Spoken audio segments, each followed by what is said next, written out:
Pressure has dropped in theaters, and this film is really good, right? Because we all know about D-Day, but I feel like a substantially smaller amount of people actually know what happened in the lead up to D-Day and the various things that went into it happening, and that's what this film covers. It is the hours leading up to D-Day, and honestly, I think it really works. I found this film to be tense and effective with really good performances, which we'll get into in a second, but first, I just want to get into just some background, sort of how I was approaching this film, because basically I am a troglodyte when it comes to this period of history. I'm not very knowledgeable on the specific things within it, and so this film particularly intrigued me because it is sort of a big blind spot for me.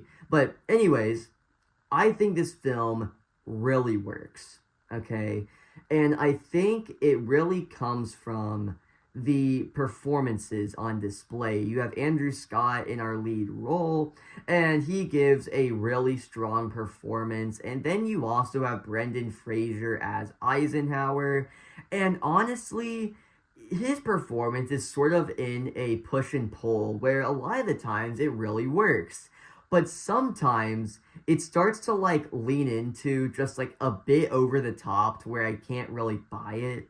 But most of the time he is giving a pretty good performance. But again, it is just that push and pull between giving a really good performance and just being a bit over the top in a lot of those like big emotional moments where it's like yelling and stuff like that. You know what I'm saying? And beyond that, I think the cinematography is really good within this film. It gives a grand sense of scale that you would want in a film like this, where it is building to such a momentous moment in history, right?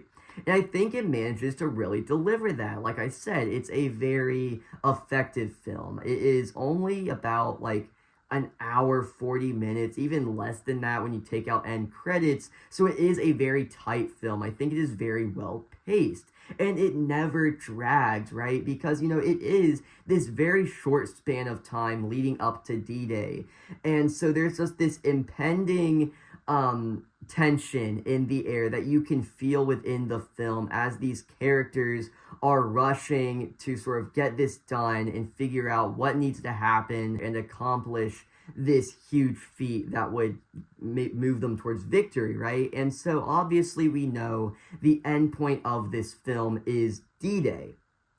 But the film gets you so sucked into the individual things that are happening with the characters and the conversations and the decisions that the characters make, and you get so like wrapped up into their world that I think it manages to make you forget about that. So it really lets you sit in with that sense of tension with the characters, right? That sense of this needs to work. We don't know if it will, but we need it to.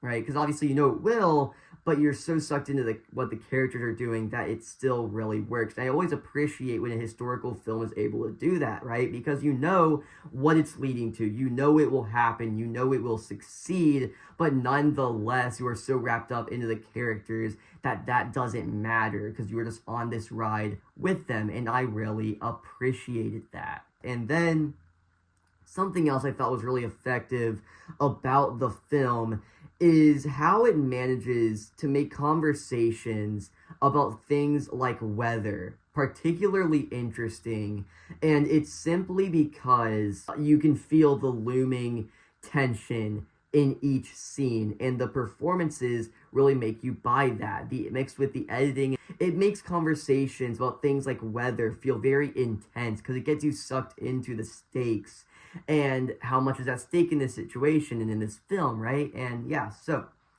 I think this movie really works. And yeah, so if you guys enjoyed today's video or any of my other content, please consider subscribing, and I'll see you in the next one. Goodbye.